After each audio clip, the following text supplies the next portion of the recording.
Ya queridos, en esta guía número 2 estuvimos hablando, ¿cierto?, de que hay distintas leyes que rigen la estequiometría y en base a eso teníamos, por ejemplo, la ley de conservación de la masa, en el que la masa reactiva y productos tienen que mantenerse constante, la ley de las proporciones definidas, que nos dice que cuando los elementos se combinan para formar compuestos, lo hacen siempre en proporciones de peso definidas.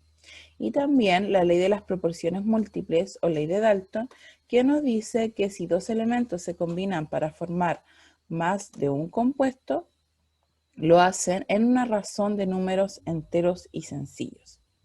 ¿Ya?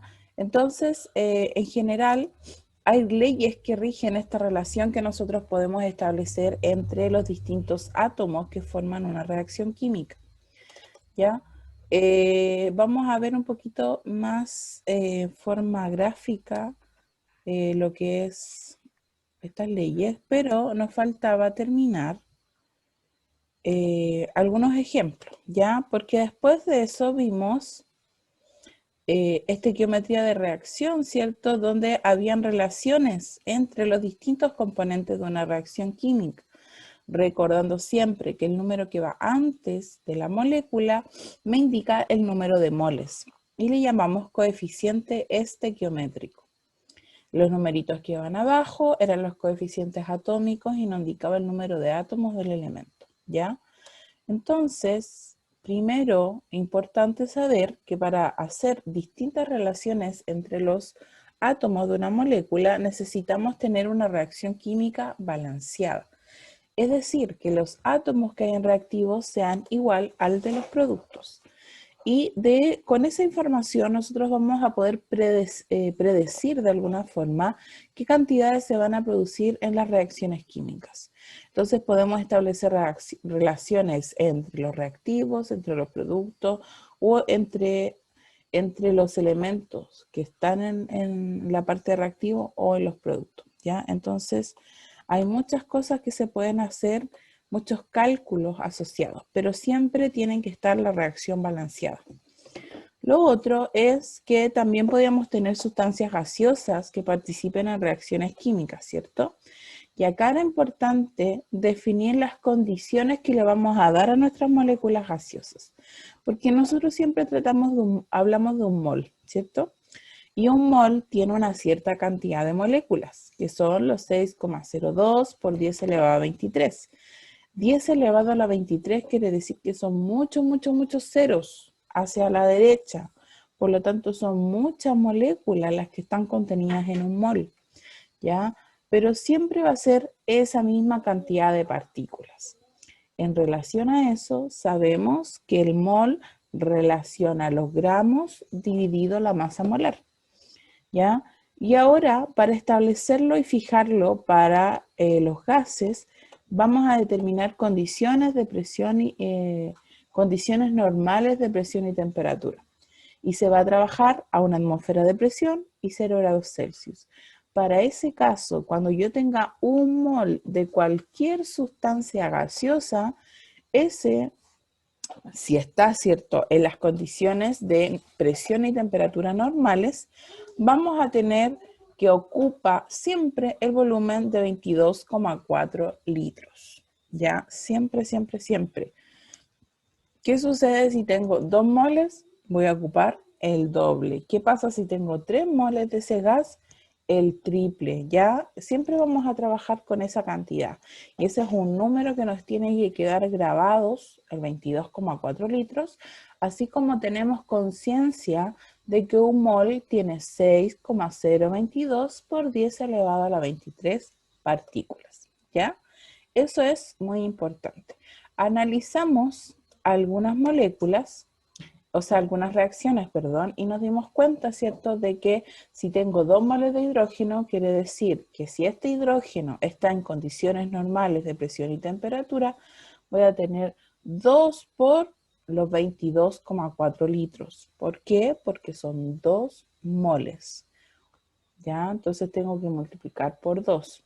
Si tengo un mol de oxígeno, 22,4 litros de oxígeno. Si tengo 2 moles de H2O, tengo que multiplicar ese 22,4 por 2. ya siempre considerando la cantidad de moles y recordando que un mol tiene 22,4 litros de cualquier gas, cualquiera chiquillo, cualquiera.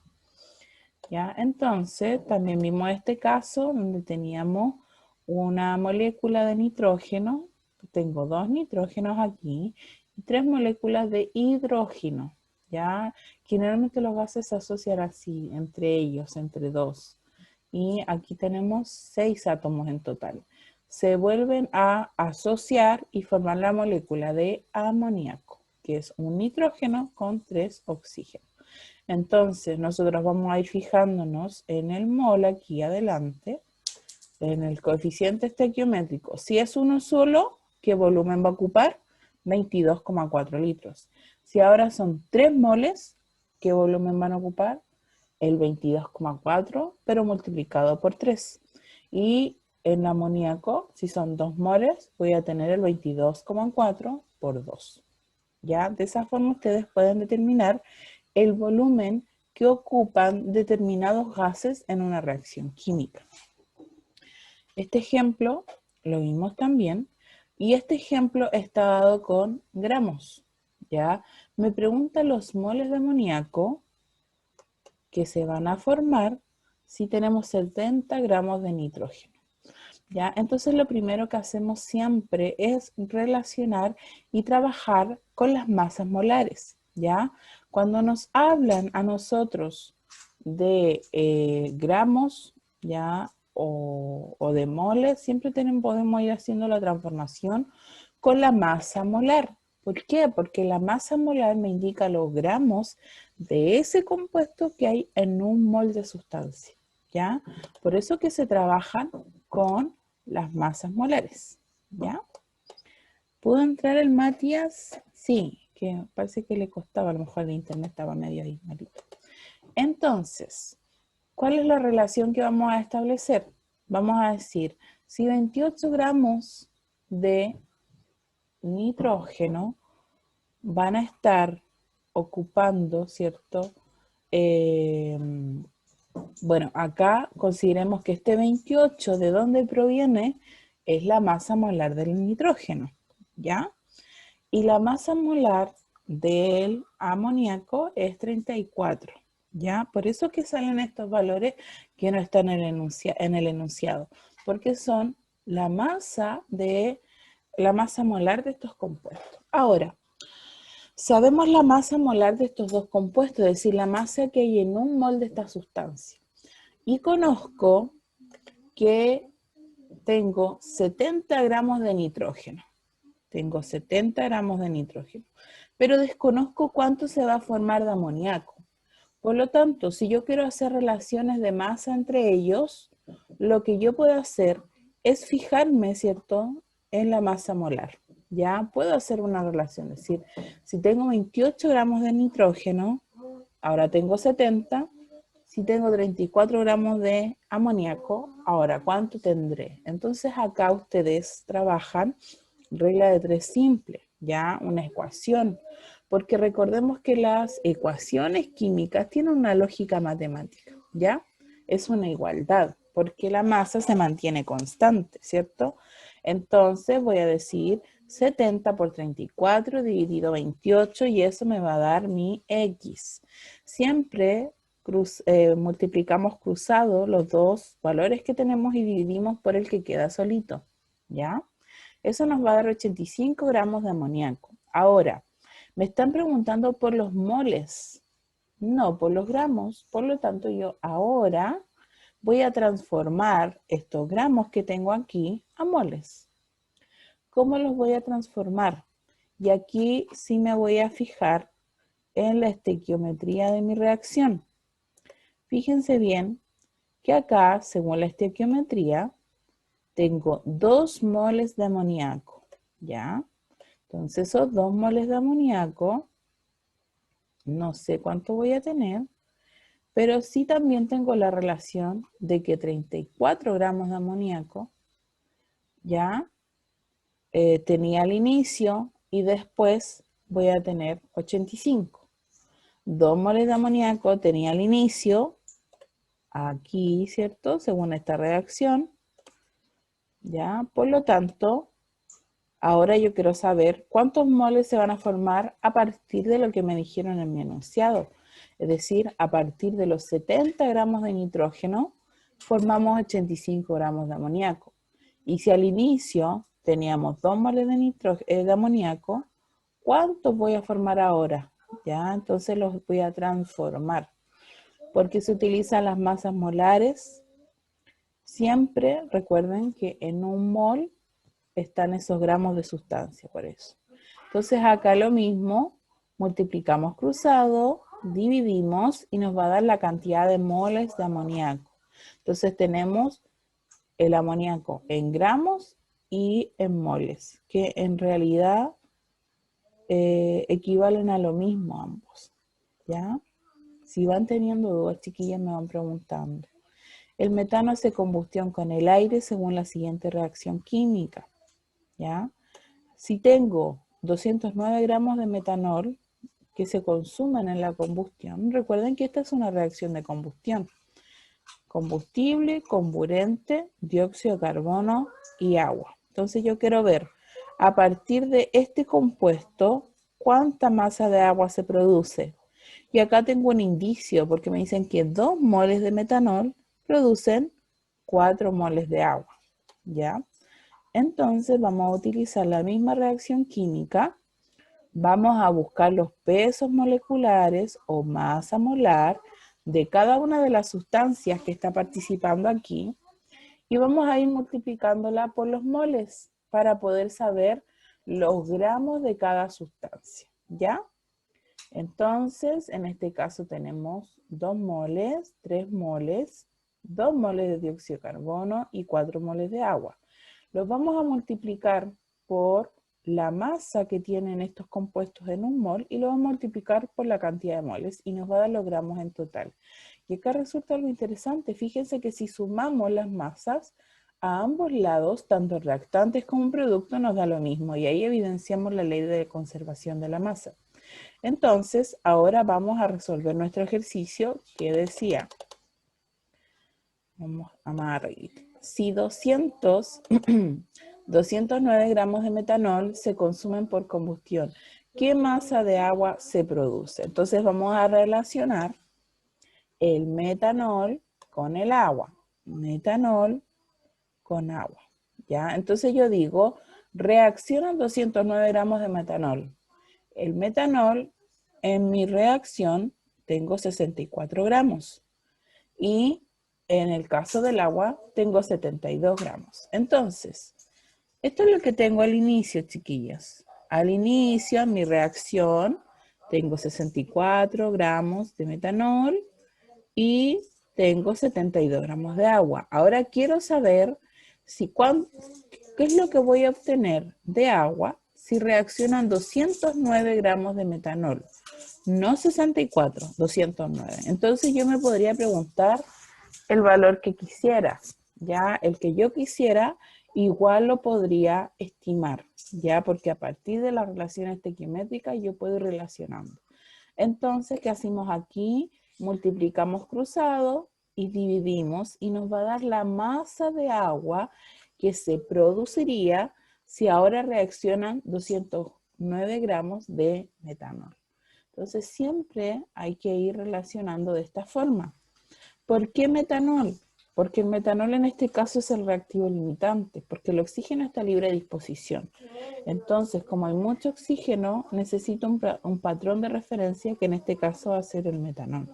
Y justamente es de quien nos dan los datos, así que lo podemos hacer sin problema, ¿ya? Lo siguiente, la ecuación representa la descomposición de ácida. Esta sal se encuentra en los airbags de los automóviles. ¿Cuántos litros de nitrógeno se producen en esta reacción? Este compuesto químico, con el impacto, ¿cierto?, se descompone en dos cosas, en sodio, que es sólido, y en el nitrógeno, que es el gas, ¿ya? Entonces, cuando la molécula se descompone, produce este gas nitrógeno que hace que se inflen los airbags, ¿ya? ¿Qué reacción rige esta reacción química? Tenemos que 2 trinitruro de sodio, que se llama ácida, produce 3 moles de nitrógeno gaseoso y 2 moles de sodio. ¿Ya? Entonces nosotros a partir de esa reacción química podemos observar la cantidad de moles que tiene. Decimos que tenemos 2 moles de NaNO3, 3 moles de nitrógeno, 2 moles de sodio, ¿cierto? Ahora nosotros a partir de eso podemos también sacar su masa molar. Mirando siempre la tablita periódica podemos saber cuántos gramos hay en un mol. Eso, chicos, ustedes siempre lo pueden calcular, la masa molar. Van a mirar su tablita periódica, ¿cierto? Y a partir de eso van a conocer la masa molar de la molécula. ¿Qué es masa molar? Es la masa que hay en un mol, ¿ya? Tenemos también la masa molar del nitrógeno y también tenemos la del sodio. ¿Qué hicimos acá? Esta masa se multiplicó por los moles para saber la masa total de la molécula. Cada mol de sodio vale 23 gramos mol y lo multiplicamos por 2 porque tengo 2 moles de sodio. Nitrógeno, cada átomo de nitrógeno tiene una masa de 14. Como son 2 nitrógenos, es 28. Pero tenemos 3 moles en totales en mi reacción, por lo tanto, eso 28 los vamos a multiplicar por 3 y nos dan 84. Y finalmente esta molécula tiene su masa molar y se multiplicó por 2 para saber los gramos en total que hay de ella, ¿ya? Entonces, acá tenemos solo un compuesto gaseoso. Recuerden que estos simbolitos abajo significan el estado en el que se encuentra. Tenemos solo un componente gaseoso que es el nitrógeno. Por lo tanto, también podemos sacar su volumen. Y si sabemos que son 3 moles de nitrógeno, ese 3 lo vamos a multiplicar por el volumen que ocupa cualquier gas en condiciones normales de presión y temperatura, que serían 22,4 litros. Y eso nos O va a sea, dar los litros. los litros, sí. Cuando tenemos un átomo gaseoso, nosotros podemos saber cuál es su volumen. ¿Por qué? Porque en un mol de cualquier gas que esté en esas condiciones va a ocupar un volumen de 22,4 litros. Entonces, ese 22,4 está en un litro, pero tengo 3 moles de nitrógeno, por lo tanto hay que multiplicar ese 22,4 por 3, ¿ya? Ahora, vamos a ir a la pregunta y dice, ¿cuántos litros de nitrógeno se producen en esta reacción? ¿Ya? Entonces, ahí ya se pudo comprobar, porque sabemos que en un mol hay 22,4 litros, pero tenemos 3 moles, por lo tanto hay que multiplicarlo por 3, ¿ya? Y de esa forma ustedes lo pueden relacionar. Y no es tan complejo, ¿ya? Después nos faltó ver lo que es el rendimiento de una reacción. Y esto lo vamos a ver de forma un poquito más teórica, ¿ya? Sabemos que el rendimiento de una reacción... A ver, le voy a explicar algo. Por ejemplo, cuando yo quiero preparar algo en el laboratorio, es igual que si queramos una receta de cocina. Por ejemplo, si usted tiene que agregar 2 tazas de harina, yo agrego las 2 tazas de harina y a lo mejor abajo en el fondo queda un poquito pegada la harina. O se me cae un poquito. O cuando hago la mezcla, ¿cierto? Se me queda parte de la mezcla en el recipiente. Todas esas cosas hacen que el rendimiento de mi reacción baje. ¿Por qué? Porque en la teoría, si yo saco los cálculos, a lo mejor voy a obtener siempre la cantidad máxima de productos, ¿ya? Y dependiendo de los reactivos. Pero cuando yo lo hago en práctica, me doy cuenta que se va perdiendo material y a lo mejor lo que yo voy a obtener no es el 100%, es un poquito menos. Entonces, el rendimiento de una reacción lo vamos a determinar, ¿cierto? Con una especie de fórmula, ¿ya? Entonces vamos a tener por una parte el rendimiento porcentual que está relacionado con el rendimiento real. ¿Cuál es el rendimiento real cuando uno lo hace experimentalmente? ¿Y cuál es el rendimiento teórico? Va a ser el que uno hace a través de los cálculos, ¿ya? Entonces, para poder saber cuál es el rendimiento de una reacción, primero tengo que fijarme muy bien en el reactivo limitante. ¿Se acuerdan que era un reactivo limitante? Ahí vimos un ejemplo con los pancitos. Si tengo 4 panes, pero tengo 3 láminas de queso y tengo 3 láminas de jamón, efectivamente voy a poder hacer 3 panes o 3 sándwiches con jamón y queso. Y me va a sobrar el otro pan. Por lo tanto, siempre en el caso del reactivo limitante, es el reactivo que se acaba primero. ¿Por qué? Porque va a determinar la reacción química, ¿ya? Entonces, para poder fijarnos y la reacción se acaba cuando el reactivo limitante se acaba. Si usted está haciendo un asado y se acaba el carbón, se acabó nomás porque el oxígeno va a seguir en el aire, ¿ya? Pero si se acaba el carbón, se acaba la reacción química y se apaga el fuego, ¿ya? Ahora, este rendimiento, como yo les decía, vamos a tener dos características. Uno es el rendimiento teórico y otro es el rendimiento real. Cuando se hace el experimento, cuando usted cocina, y vamos a contrastar estos dos valores. El teórico es la cantidad de producto obtenido si reacciona todo el reactivo limitante. Y el real es la cantidad de producto obtenido realmente en una reacción. Uno es el teórico y otro es real. La mayoría de las reacciones químicas que se realizan a nivel industrial o en laboratorios es muy difícil obtener un rendimiento del 100%. ¿Ya? ¿Por qué? Dice, en general, el rendimiento real será menor al teórico. ¿Por qué? Porque a veces las reacciones son reversibles. ¿Qué quiere decir esto? Que si la reacción está sucediendo y la reacción puede volver atrás, se empiezan a formar nuevamente los reactantes. A veces se usan gases como reactivos y los gases son súper escurridizos, ocupan todos los espacios, entonces se arrancan, se pueden escapar fácilmente. Otra razón es que los productos formados vuelven a reaccionar entre sí y pueden formar nuevos productos.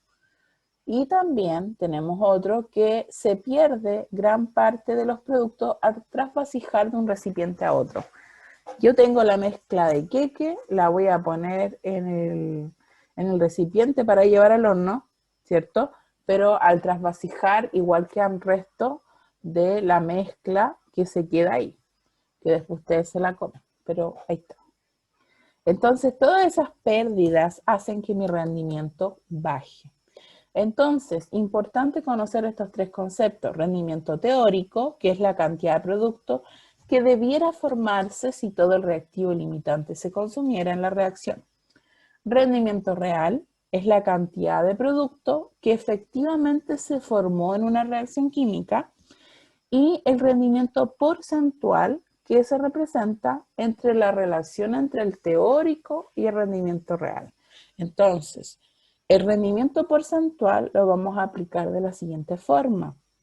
Es el rendimiento real dividido el rendimiento teórico por 100. De esa forma se puede determinar el rendimiento porcentual de una reacción química. ¿Ya? De esa forma terminamos de revisar y de repasar nuestras